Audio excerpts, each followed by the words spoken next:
আমি মোহাম্মদ তাইমুল হাসান। আজকে এই ক্লাসে সবাইকে স্বাগত জানাচ্ছি। আমাদের আজকের ক্লাসে আমরা দেখব লেখার বিভিন্ন পার্ট কিভাবে চেঞ্জ করতে হয় বা এইটার কিছু সাইজ কিভাবে চেঞ্জ করতে হয়।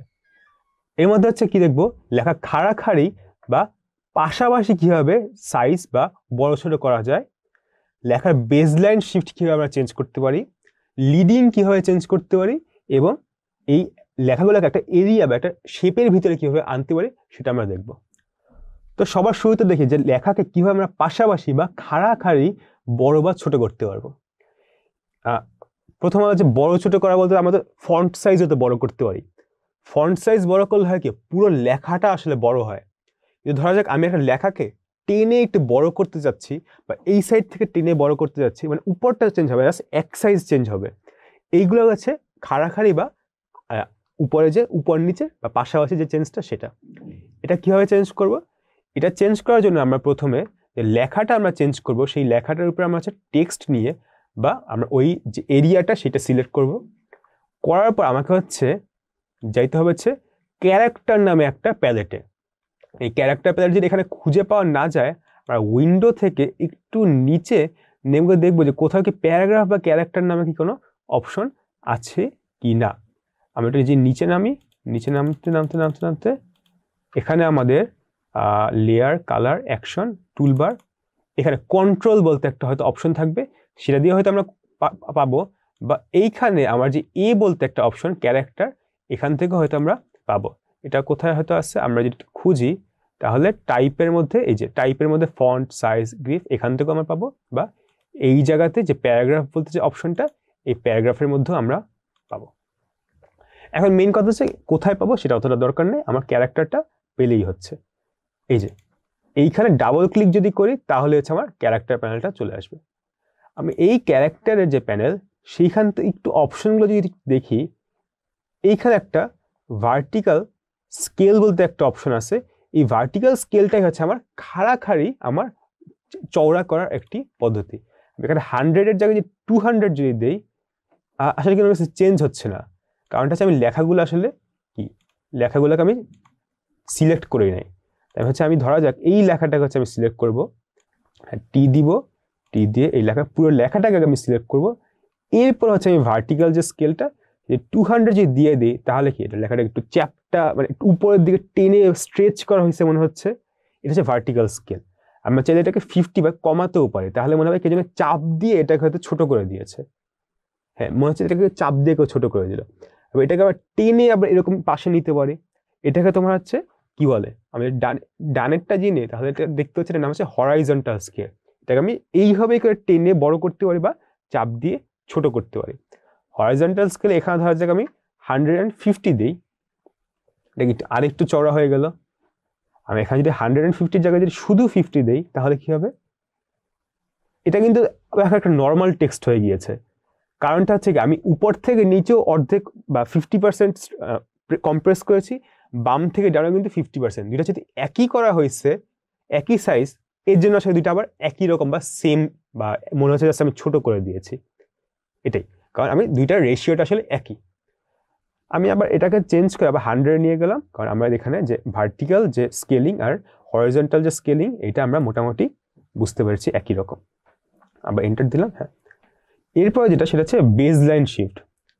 সো বেসলাইন বলতে কি বোঝায়, আমরা যখন কোনো একটা লেখাকে আমরা যখন সিলেক্ট করব, তার নিচে হালকা একটা লেখা দেখতে পাচ্ছি, রেখা দেখতে পাচ্ছি।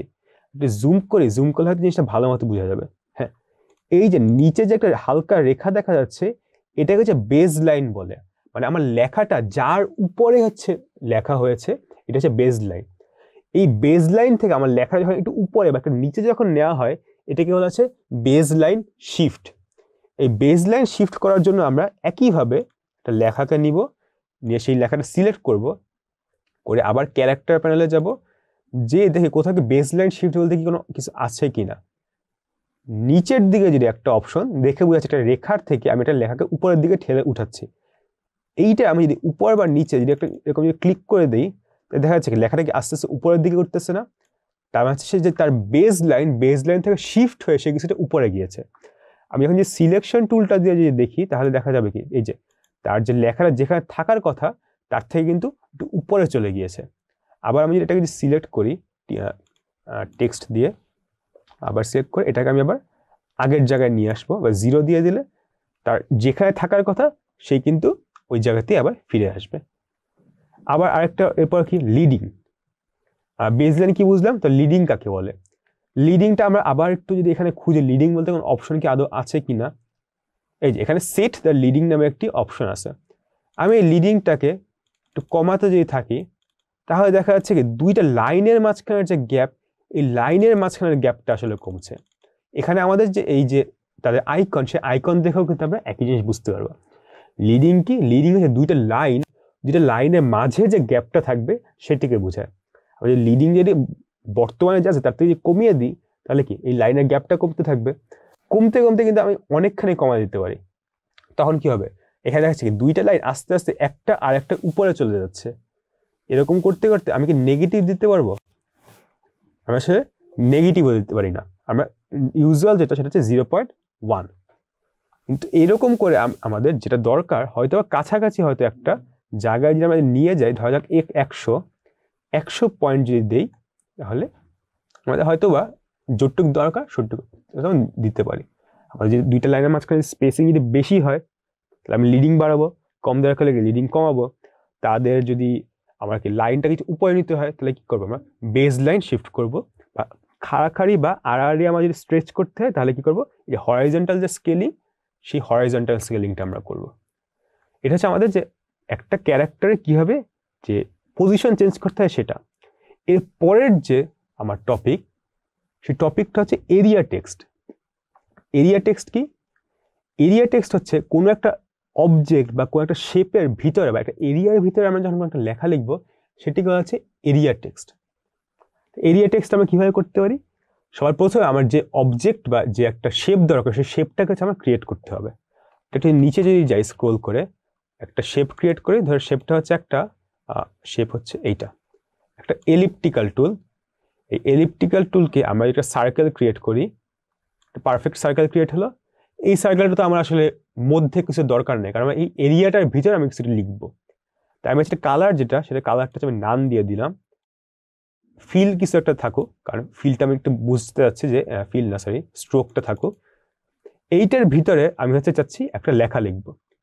আমি এখানে ফার্স্ট টেক্সট টুলটা ক্লিক করব, ক্লিক করে দেখা যাচ্ছে কি এখন কি টেক্সট টুলটাকে একটা চারকোনা, যেই আমি এই সার্কেলটার উপর যখন নিয়ে আসব তখন কিন্তু এইটা গোল হয়ে যাবে।